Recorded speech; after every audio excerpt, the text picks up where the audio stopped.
slay you where you sit right now for what you've done. Be so smug. Bang!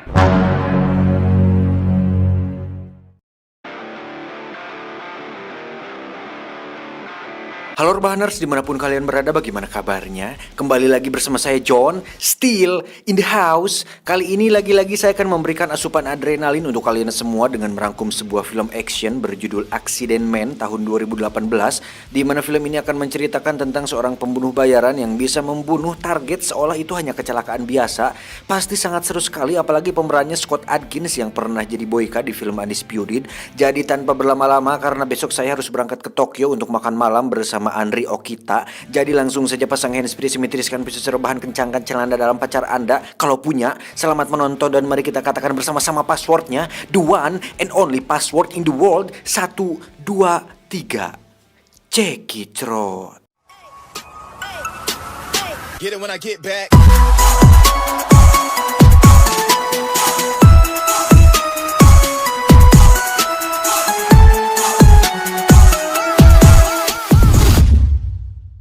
When I was 15 years old, life was shit.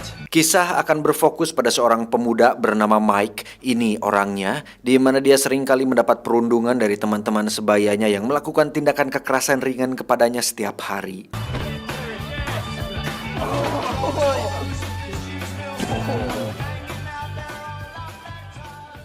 Suatu hari saat dirinya dikejar, Mike pun lari ke halaman rumah orang dan tak sengaja melihat seorang pria misterius masuk ke dalam rumah tersebut, dan tak lama rumah pun meledak.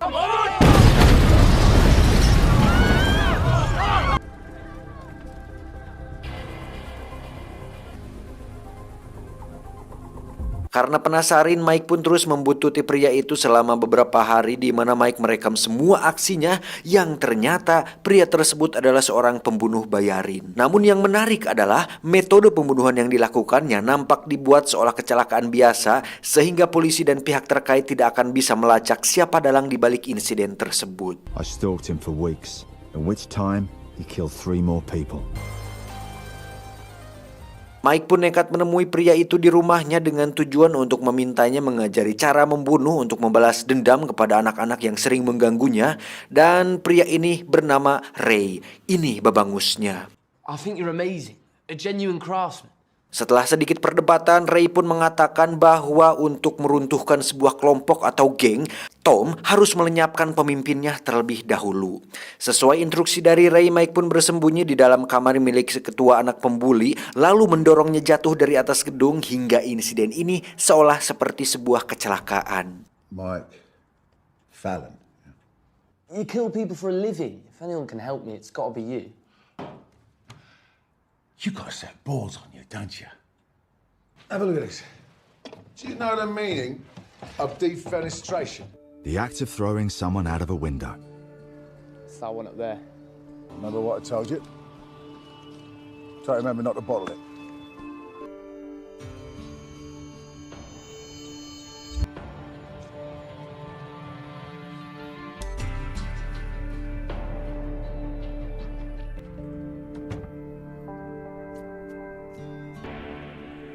I knew that day little chap would take the bait.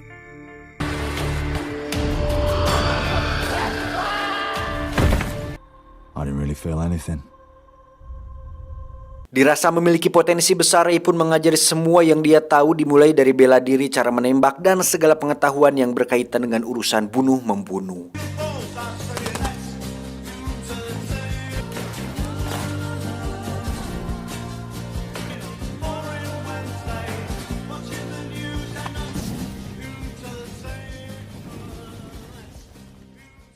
Lima 15 tahun kemudian, kita akan melihat Mike sudah menjadi pembunuh ahli yang sangat profesional, di mana dia menggunakan metode yang lebih bersih dan elegan, sehingga target seolah tewas karena gantung diri.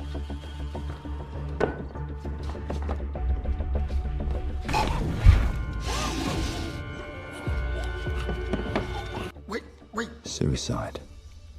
Don't do this. It's 25 grand.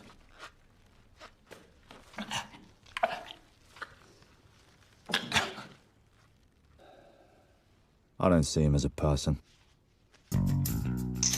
Setiap setelah melakukan pembunuhan, Mike biasanya sering melampiaskan tekanan mental setelah pekerjaan, di mana dia menghajar beberapa orang di bar yang dianggapnya tidak enak untuk didele.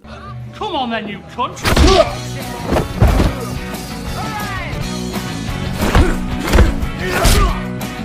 And I don't just fight people anymore.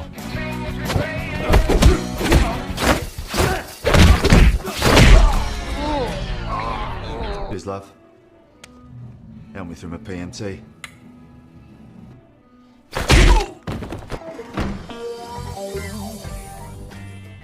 Setelah dari sana, Mike pun pergi ke markas tempat para pembunuh bayaran berkumpul, di mana tempat tersebut atau komunitas tersebut merupakan firma atau lembaga pembunuh bayaran yang didirikan langsung oleh sang guru, yakni Ray. We're in the business of taking lives, and business is booming.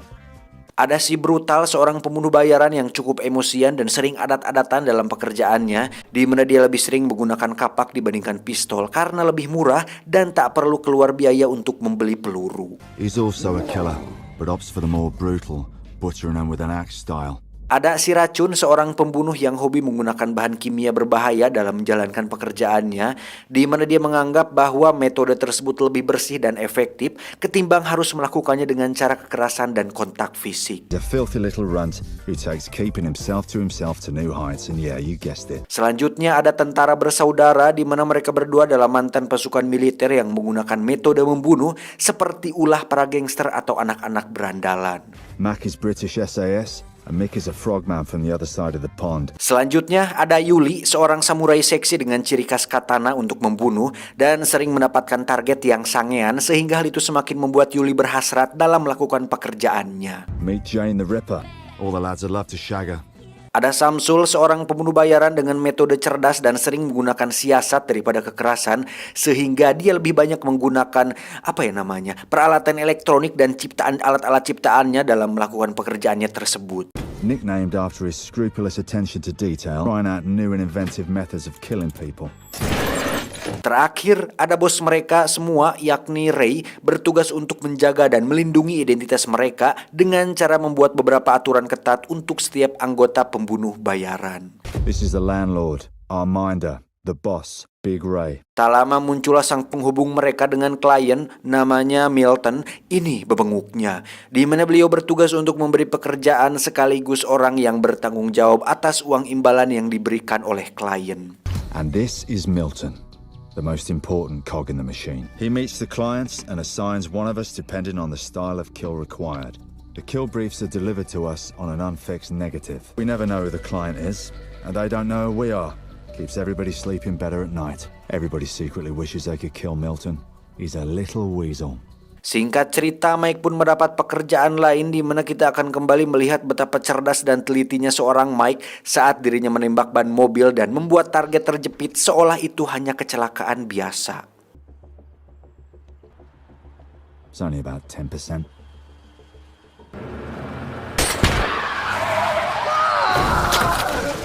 My double price incentive after all. When the police investigate, they'll presume the burst tire was responsible. Lanjut malam hari, Mike pun diharuskan membunuh sekelompok band metal. Entah apa alasannya, Mike sama sekali tidak pernah tahu siapa atau kenapa target harus mati. Yang jelas, Mike dan kawan-kawan hanya melakukan pekerjaan ini secara profesional tanpa ada dendam pribadi. I don't know why the mechanics had to die. Hingga suatu hari, Mike pun didatangi oleh seorang pengendara motor yang tiba-tiba menembakinya, di mana pengendara tersebut telah salah besar karena orang yang diserangnya adalah mantan legenda penjara yang suka sombong saat berada di atas ring.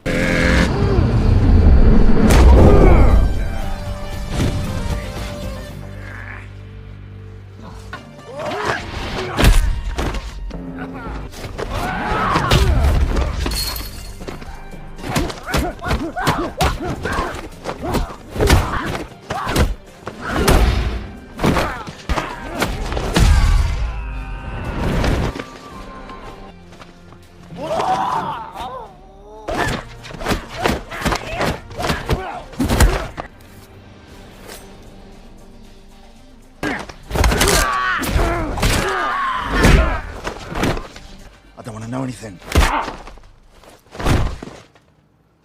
Entah siapa yang mengirimnya, Mike pun langsung menghubungi Milton untuk memintanya mencari identitas orang tersebut. I'm sorry, Mike. I'll speak to Big Ray. We'll look at Toodle Milton.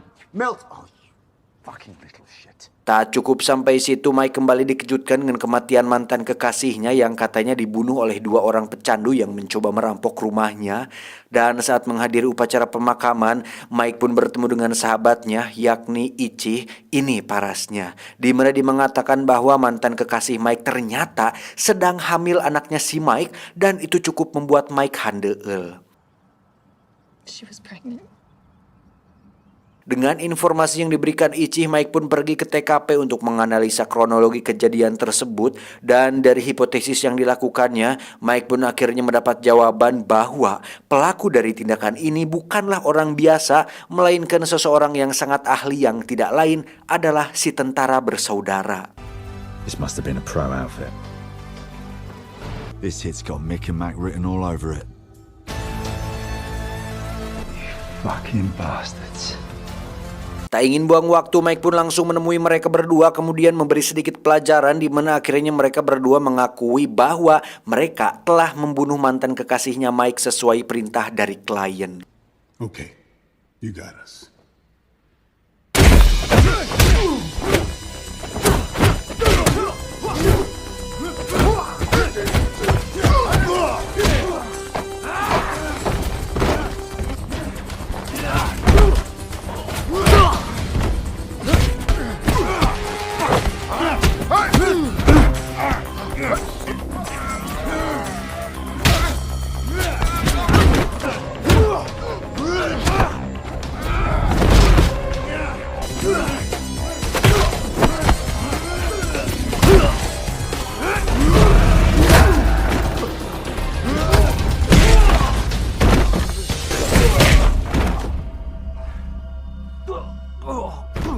fucking at him for years. Stay the fuck away from me. Both of you. Merasa tak terima, Mike pun menemui Ray untuk mengadukan hal ini. Tapi apalah daya, Ray pun tak bisa berbuat apa-apa karena sekali lagi mereka hanya menjalankan tugas sesuai permintaan klien dan tak ada dendam pribadi dalam hal ini. Mick and Mac got a job to do and they fucking did it. Are we cool? Yeah, we're cool.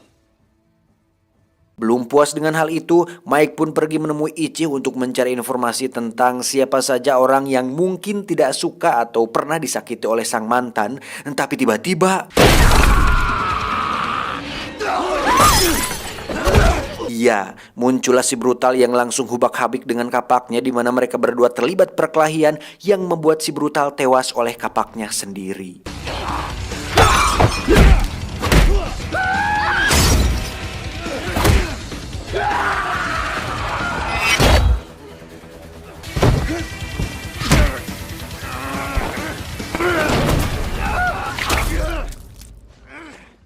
Mike pun bertanya siapa yang mengirimnya dan kenapa dia melakukan itu kepada sahabatnya sendiri. Namun si brutal memang tidak tahu siapa klien tersebut dan hanya menjalankan tugas sesuai perintah dari si Milton yang diutus oleh kliennya. Cliff, you fucking crazy bastard. Untuk itu Mike pun datang ke tempat Milton dan langsung menghajar penjaganya yang kalau kalian kenal itu Martin Ford kalau nggak salah. Aktor sekaligus tukang nge-gym yang punya badan gede. Coba cari di YouTube. Setelah diinterogasi habis-habisan, Milton tetap tidak mau buka mulut tentang siapa klien tersebut karena dia lebih takut terhadap aturan yang dibuat oleh Ray ketimbang ancaman yang diberikan oleh Mike. Who's the client? I can't really say.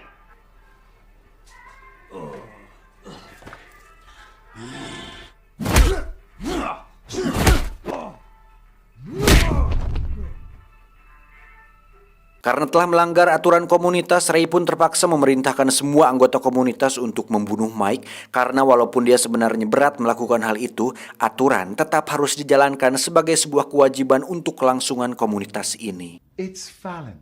Go fucking kill him. End of brief. Kembali ke Mike yang sedang bersama Ichi, di mana Ichi akhirnya menemukan sedikit petunjuk tentang orang yang mungkin ada hubungannya dengan kematian sang mantan. Perlu diketahui bahwa mendiang sang mantan adalah seorang aktivis sosial, di mana dia sempat menginvestigasi perihal sebuah perusahaan asing yang intinya melakukan beberapa tindakan ilegal, dan nampaknya kematian sang mantan ada hubungannya dengan perusahaan yang sedang dia selidiki. It's all here. You're gonna find out who killed Beth, right? Oh, yeah. Look after yourself, Charlie. Dengan beberapa catatan dan akun email yang diberikan Ichi, Mike pun langsung menemui salah satu akuntan perusahaan tersebut untuk memaksanya buka mulut tentang keterkaitannya dengan kematian sang mantan. Who organised the hits? Well, he didn't give me his name. Namun karena si akuntan tidak tahu menahu tentang masalah tersebut, dia pun memberikan sebuah rekaman berisi percakapan Milo dengan si bos yang mungkin bisa menjadi petunjuk bagi Mike untuk mencari semua kebenarannya. Tapi tiba-tiba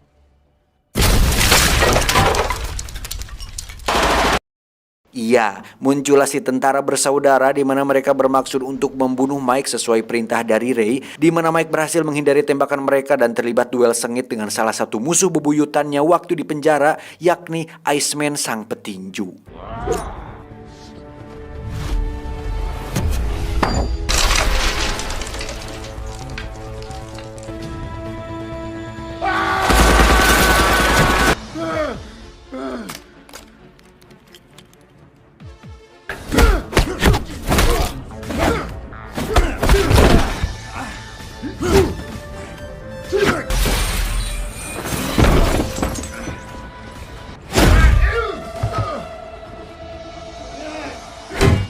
Dengan jiwa-jiwa Boyka yang masih melekat di tubuhnya, Mike pun berhasil membunuh mereka berdua. Namun saat keluar dari situ sudah ada si racun yang mencoba untuk membius Mike. Tapi si racun harus bernasib sama seperti yang dialami oleh tentara bersaudara.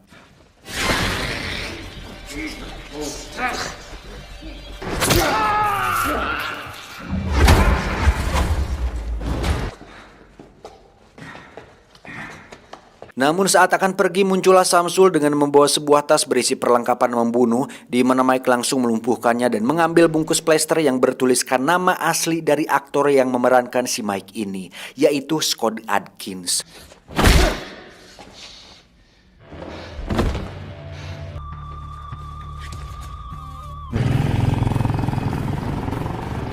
Sesuai alamat yang diberikan si akuntan, Mike pun mendatangi rumah si bos pemilik perusahaan, di mana di situ sudah ada Yuli, si samurai girl, dan akhirnya mereka berdua terlibat final battle yang tidak terlalu mengadrenalinkan.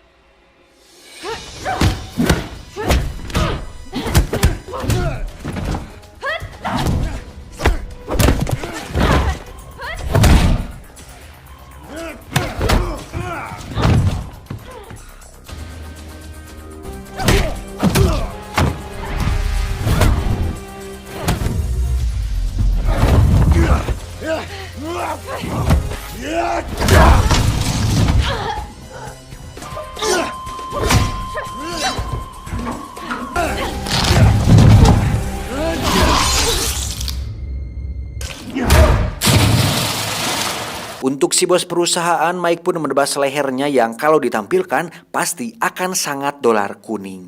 No thanks. Setelah dari tempat itu, Mike pun pergi ke markas untuk menemui Ray dan menyerahkan rekamannya, di mana Ray menghajar si Milton karena telah melanggar aturan komunitas ini.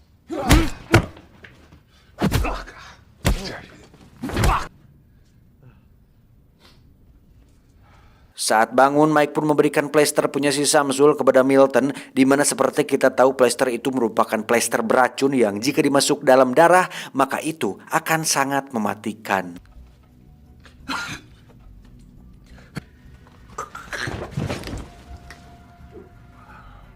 Meskipun anggota komunitas ini sudah habis, Ray tetap tidak bisa membunuh Mike karena dalam hati kecilnya Ray masih sangat peduli kepada si Mike ini, dan persetan dengan aturan, Ray pun membiarkan Mike pergi dan menyuruhnya untuk jangan menampakkan diri lagi di hadapan bebenguknya.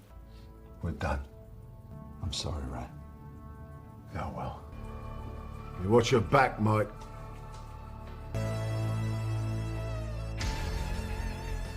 Setelah semua yang terjadi, kini Mike bisa hidup bebas seperti orang normal dan masuk penjara untuk meniti karir sebagai petarung paling lengkap di dunia, yakni Yuri Boyka.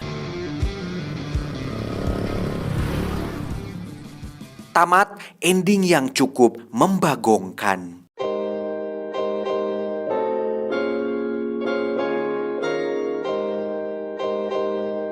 Ceritanya sangat dangkal, aksi Scott Adkins juga kurang dimaksimalkan meskipun ada Jay White di situ nampak seperti disia-siakan gitu keberadaannya teh.